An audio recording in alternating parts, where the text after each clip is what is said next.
हाँ बच्चों, वो ये ततैया आ रहे हैं ना, ये पीले पीले उड़ रही हैं, तो उस कारण थोड़ा हो गया। अब देखो देखो बच्चे, v बराबर क्या हो गई, वेलोसिटी आ गई 15t² प्लस 8t।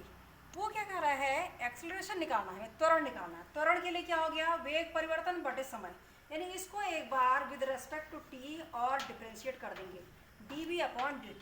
v ये है तो d अपॉन dt अवकलन कर देंगे तो कितना हो जाएगा, 2 फिर आगे आएगा 15 दूनी 30, t की पावर 2 माइनस 1 यानी 1 प्लस 8 t के रेस्पेक्ट में t का हो गया 1, तो कितना आ गया ये 30t प्लस 8, इतना dv upon dt, change in velocity with respect to time is acceleration, त्वरण।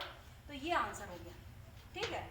अब क्वेश्चन क्या कह रहा है कि त्वरण t बराबर 2 सेकंड में, तो जब व्हेन टाइम इज 2 सेकंड, तो इसलिए त्वरण क्या हो जाएगा, a बराबर 30 गुणा t की जगह 2 रख दो, 30 दूनी 60 प्लस 8 बराबर 68 मीटर पर सेकेंड स्क्वायर। इस तरह के भी इंपॉर्टेंट है। तीसरा क्वेश्चन, फोर्थ न्यूमेरिकल देखो, वो कह रहा है एक कार, इसको नोट भी कर लो, एक कार दो स्थानों के बीच की दूरी के पहले आधे भाग को 40 किलोमीटर पर आवर की चाल से चलती है, दूसरे आधे भाग को 60 किलोमीटर पर आवर की चाल से चलती है। कार की औसत चाल निकालो, एवरेज वेलोसिटी, एवरेज स्पीड निकालनी है। दो स्थानों के बीच की दूरी के पहले आधे भाग को 40 और बाद वाले आधे भाग को 60। बहुत इंपॉर्टेंट क्वेश्चन है और बहुत थोड़ा घुमाव वाला भी है कि बच्चे कर नहीं पाते। आप देखो चौथा क्वेश्चन, चौथा न्यूमेरिकल, वो कह रहा है एक कार है, वो दो जगहों के बीच की दूरी को ए से बी जा रही है, ठीक है, ये ओ है, ए से ओ माना बाद दूरी कितनी है, एक्स है, और ये ओ से बी कितनी है, एक्स। तो ए से बी तक वो दो बारी में तय कर रही है, ठीक है। ए से बी तक पहला आधा भाग यानी ए ओ हाफ है और ओ बी नेक्स्ट हाफ है।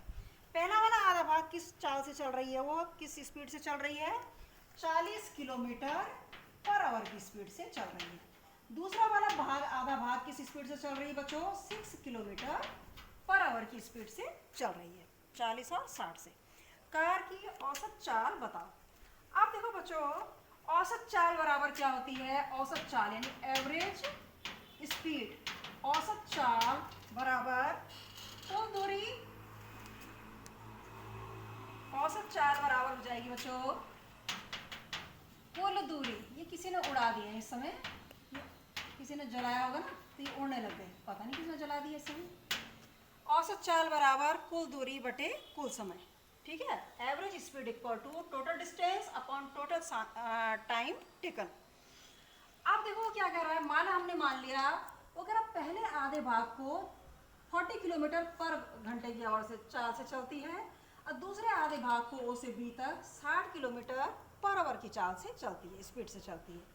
तो टोटल डिस्टेंस कितनी है, टोटल डिस्टेंस या टोटल दूरी बराबर कितनी हो गई, x प्लस एक्स बराबर 2x। अब पहले आधे भाग में, फर्स्ट हाफ, पहले आधे भाग में कितना टाइम लेगी, सबसे पहले टाइम निकालो, पहले आधे पार्ट में टाइम माना हुआ t1 है। चाल बराबर होती है बच्चों speed equal to distance upon time, चाल बराबर दूरी बटे समय, समय बराबर हो जाएगा दूरी बटे 4, दूरी x, पहले आधे भाग में x दूरी अपॉन चाल 40, दूसरे आधे भाग में सेकेंड हाफ में, सेकेंड हाफ में लिया गया समय t2, सपोज दूसरा आधा भाग x की दूरी है, दूरी बटे 4, दूसरी चाल क्या है, दूरी x और चाल क्या है 60। तो टोटल टाइम कितना हो गया, टोटल टाइम t बराबर t1 plus t2 equal to x upon 40 plus x upon 60, total time taken. अब एवरेज स्पीड क्या हो जाएगी बच्चों, औसत चाल, इसलिए औसत चाल, औसत स्पीड क्या हो जाएगी, कुल दूरी बटे कुल समय। कुल दूरी कितनी हो गई है, x plus x 2x upon कुल समय कितना हो गया t, ये वाला इतना, कितनी हो गई औसत चाल, भी मान लो इसको 2x कुल दूरी अपॉन कुल समय कितना हो गया, x upon 40 plus x upon 60, x बाहर निकाल दो, 1/40 प्लस 1/60 कितना हो गया ये x कट गया 2/40 60 का कितना एलसीएम आएगा 240 40 46 जा 64 जा ठीक है 242 जा कितना हो जाएगा 2 4 जा 8 2 2 जा 4 480 अपॉन 10 0 0 कट जाएगी तो 48 आ जाएगा 48 किलोमीटर पर आवर। बहुत इंपॉर्टेंट सवाल है ये फोर्थ कि कोई कार है it is taking its speed is 40 km/h for first half part and for second half part its speed is 60 km/h. What will be the total, what will be the average speed of the car?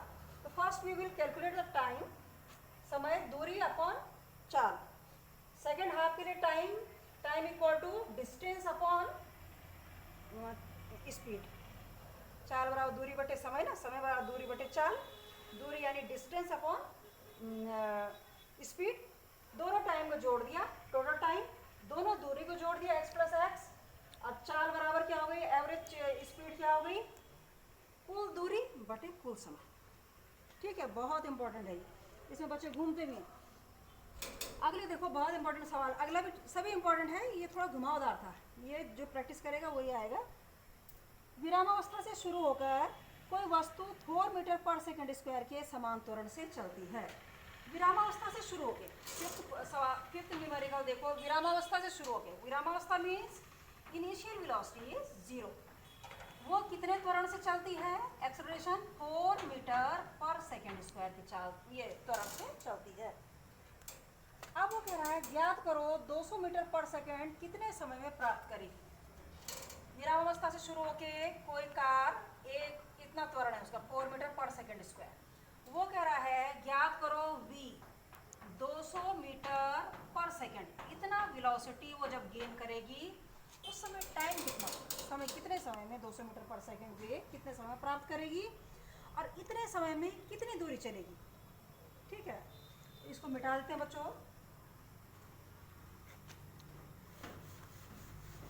अब देखो इसको